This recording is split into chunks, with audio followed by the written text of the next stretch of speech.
ఇది విను. దేవుణ్ణి తిట్టాడు, అమ్మాయిల వస్త్రధారణపై అనుచిత వ్యాఖ్యలు చేశాడు. ఆ ఎఫెక్ట్ ఇప్పుడు చూపించింది. అతని ఇన్స్టా అకౌంట్ ను మెటా క్లోజ్ చేసింది. అతని యూట్యూబ్ ఛానల్ పైన కూడా ఈ ప్రభావం పడనుందా?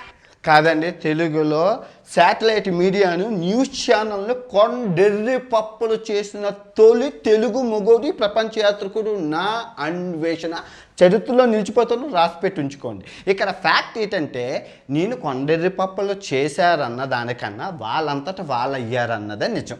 ఇప్పుడు ఇన్స్టాగ్రామ్ అకౌంట్లో డీయాక్టివేట్ అనే ఆప్షన్ ఉందా? ఎందుకు చేశాను అంటే నాకు ఒక 5,000 కుక్కలు ఉన్నాయి. ఆ కుక్కలు అరుస్తేనే ఈ సింహానికి మజా ఉంటుంది. నా ఆటగాని కాబట్టి ఒక ఆట, నాదొక చిన్నపిల్లల మనస్తత్వం.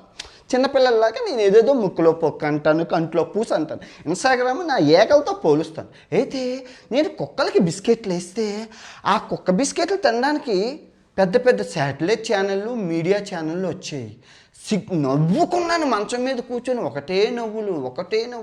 ఇన్స్టాగ్రామ్లో యాక్టివేట్ డీయాక్టివేట్ బటన్ ఉందా, ఆప్షన్ ఉందా? మీరు చదువుకున్నారు కదా, యూట్యూబ్లో కూడా ఆప్షన్ బటన్ ఉంది. ఇవేమైనా అమీర్పేటలో తయారైన యాప్లా అండి? నాకు తెలియగలుగుతాను. ఇన్స్టాగ్రామ్కి లెటర్ రాస్తే తీసేస్తారా? అసలు నేను ఏమన్నాను, ఎక్కడ తిట్టాను అందులో చూడు ఒకసారి, ఆ వీడియో చెక్ చేయు.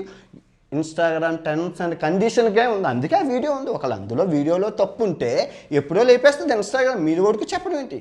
దేవుళ్ళని తిట్టడం తప్పు. ఇన్స్టాగ్రామ్ ఒప్పుకోదు, యూట్యూబ్ ఒప్పుకోదు. గైడ్లైన్స్, రిలీజియన్ని టచ్ చేయకూడదు. నేను ఎక్కడ తిట్టాను? తిట్టకపోయినా తిట్టారని క్రియేట్ చేశారు. సిగ్గు లజ్జ ఉండాలి. ఇదా కాదు. మీరు ఇప్పుడు నేను ఇన్స్టాగ్రామ్లో అంటే యూట్యూబ్కి ఎందుకు లెటర్ రాశారు? యూట్యూబ్ ఎందుకు పోతుంది? ఇప్పుడు అమీర్పేటలో దొంగతనం జరిగితే జపాన్ పోలీసులకి, చైనా పోలీసులకి కంప్లైంట్ చేస్తారా?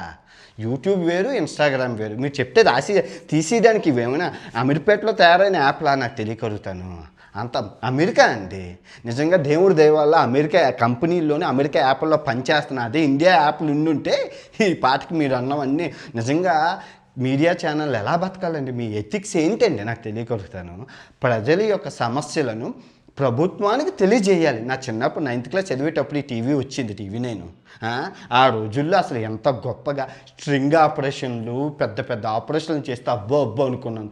ఈరోజు అదే ప్రేక్షకుడి చేతిలో కొండెర్రిపప్ప అయ్యారు. సిగ్గేనా ఉందండి?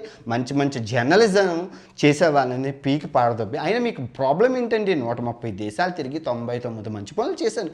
మీరు ఆ 99 మంచి పనులు ఎందుకు చూపించరు?